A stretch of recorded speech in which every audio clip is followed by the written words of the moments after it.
Caixa Seguridade está abaixo de R$ 14, sofrendo queda nesse ano de 2025. E a pergunta que fica é: chegou a hora de investir em Caixa Seguridade? Vem comigo. Salve, salve, investidor, como é que você está? E o tema desse vídeo é Caixa Seguridade abaixo dos R$ 14. Será que chegou a hora de comprar? Porque a ação não parava de subir. Agora, com a correção do ano 2025, essa pergunta faz todo sentido. Nesse momento, Caixa está cotada a R$ 13,97, com uma queda acumulada de apenas 3% em 2025. Contudo, se a gente pega do topo de Caixa Seguridade, que foi no dia 28 de abril de 2025, a gente está falando de uma desvalorização de 16,5%. Obviamente que quem comprou aqui nesse topo está perdendo dinheiro, apesar dos dividendos bons, que são costumeiramente pagos por Caixa Seguridade. Então essa pessoa está aí amargando uma perda temporária. Só que a gente está olhando para o longo prazo. E aí, o preço atual é bom para o longo prazo? Olhando para múltiplos, hoje a Caixa Seguridade não está com um incrível desconto. Índice preço-lucro de 10,58, mas é preciso projetar esse índice, porque o índice está olhando só para o passado. A gente precisa entender qual seria o lucro líquido para o ano de 2025, um lucro provável de Caixa Seguridade, para verificar esse múltiplo. Para isso, a gente pode fazer a projeção a partir do resultado do primeiro trimestre, que foi de R$ 1 bilhão.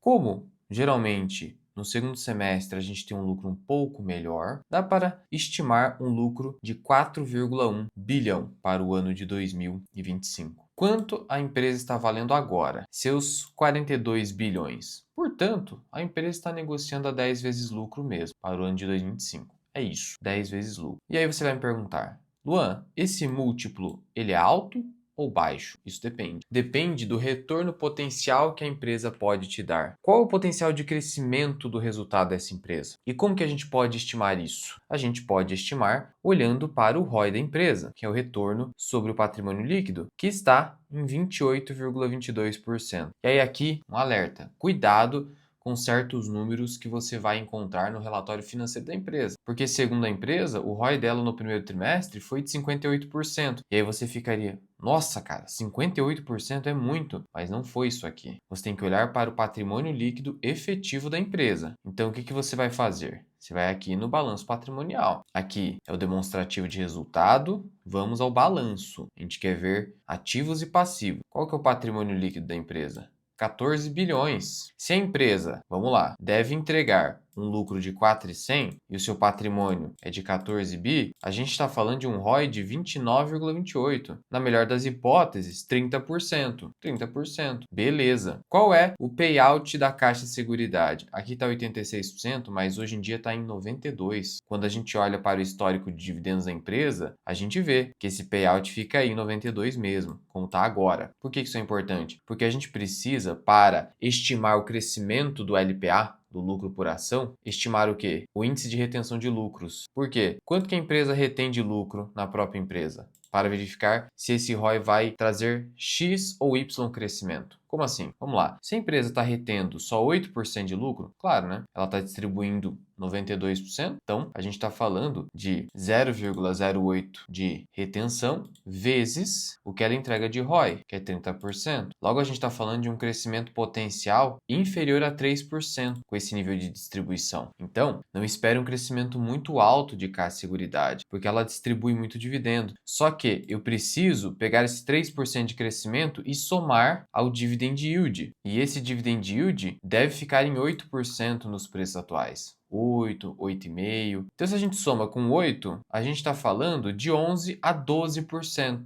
O PL está em 10. Portanto, há uma pequena margem de segurança no preço atual. Pequena, não é grande coisa, mas aí é que está. Aí é que está. Warren Buffett e Charles Munger, eles sempre disseram, não importa você ter uma margem de segurança tão grande quando a gente está falando de um negócio excepcional. Então a gente precisa descobrir, a partir disso que a gente viu, se a Caixa Seguridade é um negócio muito bom, o que justifica uma baixa margem de segurança, ou se é um negócio mediano, onde eu preciso de uma maior margem de segurança. Essa é a heurística para você, investidor. Então vamos descobrir. Primeiro, conhecendo um pouco aqui da Caixa de Seguridade. O que acontece? Ela é a seguradora da Caixa Econômica Federal e ela tem aqui certas vantagens, certos privilégios, especialmente aqui. Ela tem a marca Caixa, que é conhecida por todos os brasileiros. Ela tem a distribuição da Caixa, quer maior capilaridade do que a Caixa Econômica Federal e os clientes da Caixa. Então, rapaz, vamos lá. É uma seguradora que conta com todas as vantagens da Caixa Econômica Federal. Então, só isso aqui já te dá um ponto positivo para análise. Outro detalhe: a empresa opera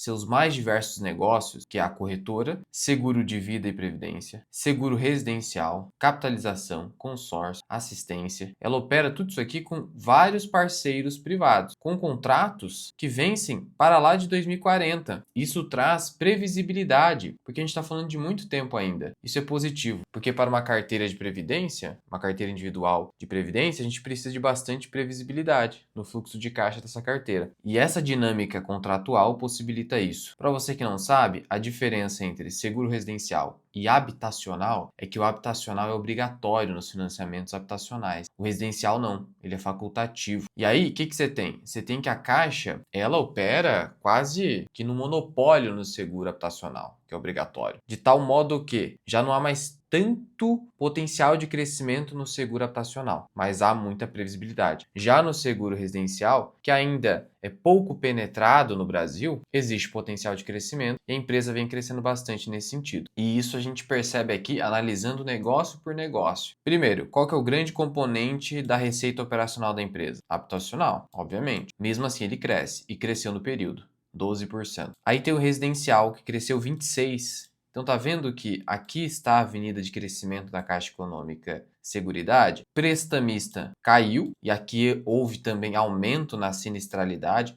Olha só, sinistralidade no prestamista cresceu e prejudicou o resultado da empresa, que poderia ter sido ainda melhor. Já houve crescimento de 9% em relação ao mesmo período do ano passado, mas poderia ter sido melhor se não houvesse esse aumento na sinistralidade do prestamista. E a Caixa explicou da seguinte forma, que o prestamista impactou negativamente, com sinistralidade retornando ao patamar normalizado após os ajustes, e houve aqui também aumento no habitacional, decorrente do aumento de provisões relacionadas a processos judiciais em curso. Então, o que acontece? Teve aumento de sinistros no segmento habitacional, que é onde a Caixa Seguridade lidera, e teve aumento no prestamista. Esse aumento no prestamista significa que a economia do país passa por uma crise. Porque o prestamista, ele pega o quê? Ele assegura o pagamento de determinadas dívidas quando há invalidez, quando há algum risco específico, a perda permanente no emprego, são coisas do tipo. Isso sinaliza uma economia mais fraca no país. Essa taxa de juro está beneficiando a seguradora, mas também pode aumentar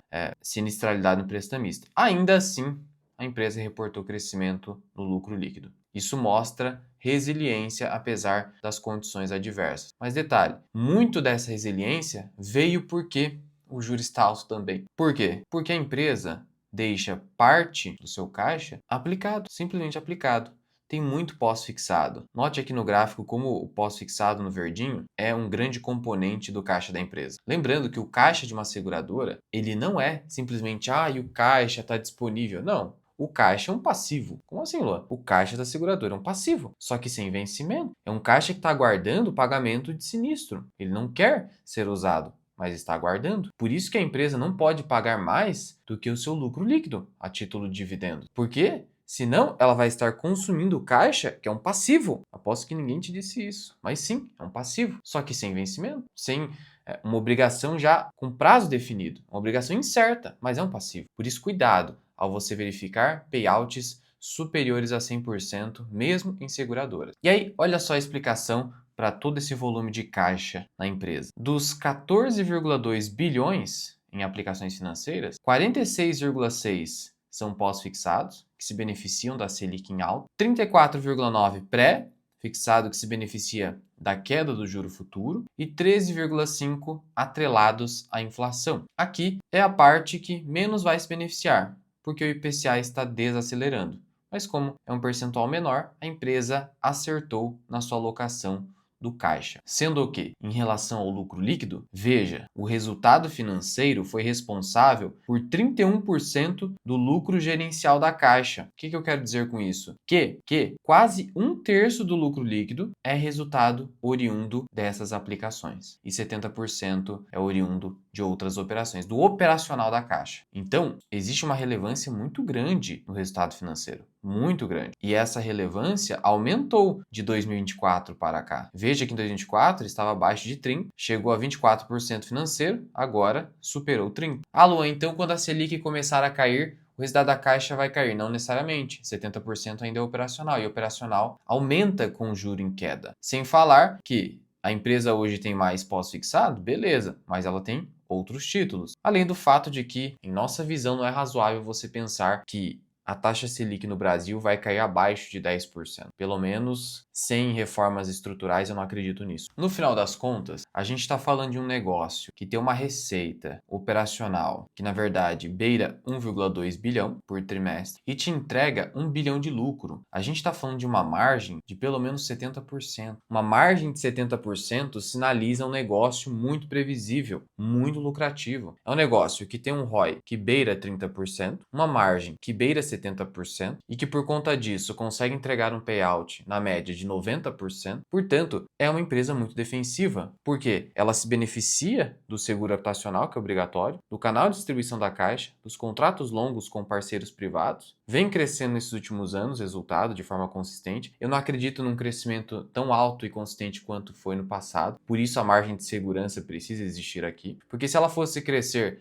10, 15% ao ano, como ela estava crescendo, hoje a ação já estaria de graça, mas eu não acredito nisso, por isso a necessidade de aportar nos melhores preços. De todo modo, abaixo de 14, a gente viu que Seguridade já é um bom negócio. Por que, Luan? Porque a gente viu que é um negócio excepcional, que tem a proteção da Caixa Econômica, os privilégios da Caixa Econômica, o nível de rentabilidade elevado, margem elevada, tem essa vantagem competitiva frente a outros competidores. Então, negócio que eu tenho na minha carteira e que abaixo de 14, para quem quer começar a se posicionar, até pode. Claro, quer aguardar mais? Pode tentar aguardar mais, porque eu não acredito que a empresa vai reportar um crescimento tão alto. Mas esse nível de consistência atrai uma desnecessidade de uma alta margem de segurança em linha com o que Charlie Munger e Warren Buffett nos ensinaram. Portanto, não se engane com esse CAGR, que é a taxa anual composta de lucros, que é o crescimento anual composto, de 17%. Olha, eu não contaria com isso, porque, como eu disse, se isso for verdade, a empresa a 10 vezes lucro estaria com uma excelente margem de segurança. Mas não é bem assim. De todo modo, a gente não precisa de muita margem. Negociando a 10 vezes com um crescimento potencial e um retorno total potencial, considerando o crescimento do lucro líquido, mais dividendos de 11 a 12%. Pensando a longo prazo, empresa para nunca vender, ou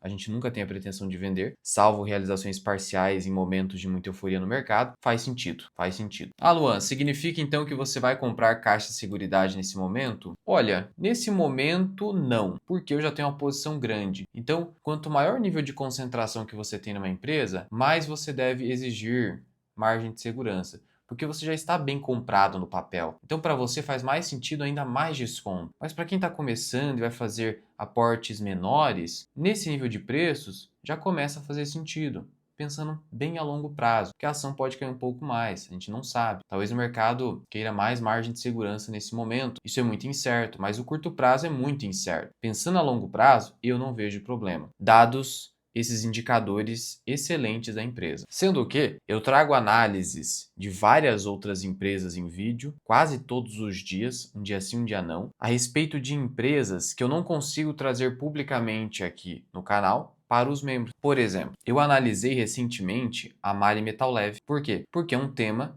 que eu só consigo trazer para membros, porque publicamente não há alcance. Analisei Home e Camil e vou trazendo conforme sugestões dos membros. Analisei Odontoprev, UI Soluções, analisei Eletrobras e várias outras. Portanto, eu te convido a se tornar membro do canal para ter acesso a esse conteúdo e, se você quiser avançar ainda mais e ter acesso à planilha de preço teto e o acompanhamento da minha carteira, além do meu curso Formação Mirar Invest, eu te convido a entrar na comunidade FMI, link aqui na descrição e no primeiro comentário fixado, onde você vai ter acesso não só ao FMI, mas também ao método dividendo permanente, em uma assinatura que cabe no seu bolso e que você pode cancelar a qualquer momento, sem burocracia. De novo, link aqui embaixo para conhecer. Agora, últimos comentários aqui do YouTube, que sirva de lição de quem tem que fazer a gestão do seu patrimônio é você mesmo. Eu falei a respeito no alerta do BTG a respeito de cobrança por fora de alguns assessores, mesmo eles sendo remunerados através do sistema de comissões, o que é errado, obviamente. Sou cliente BTG e a pessoa que me atende me sugeriu umas 2 vezes sacar dinheiro do Tesouro Pré, que tenho para aguardar marcação a mercado, mesmo com prejuízo para investir em outras coisas. Nunca me ofereceu COI. Mas entrei em algumas operações estruturadas de renda fixa com venda coberta. Nunca gostei de assessor e até hoje não consigo entender os lucros explosivos do BTG e XP. Ainda assim, fui ferrado por um assessor no BTG e o retorno para o cliente foi péssimo. É o que eu digo, as indicações possuem conflito de interesse. Quando eu recebo uma pesquisa da XP, eu respondo imediatamente e adivinha o que eu escrevo, que eu nem sabia o que você escreve. Por precaução, nunca atendi as tentativas de contato dos assessores. E fez bem, fez bem. Daqui em cima, eu vou deixar um vídeo recente que eu fiz a respeito da VEG, que chegou a ficar abaixo dos R$ 40. Dá uma olhada aqui.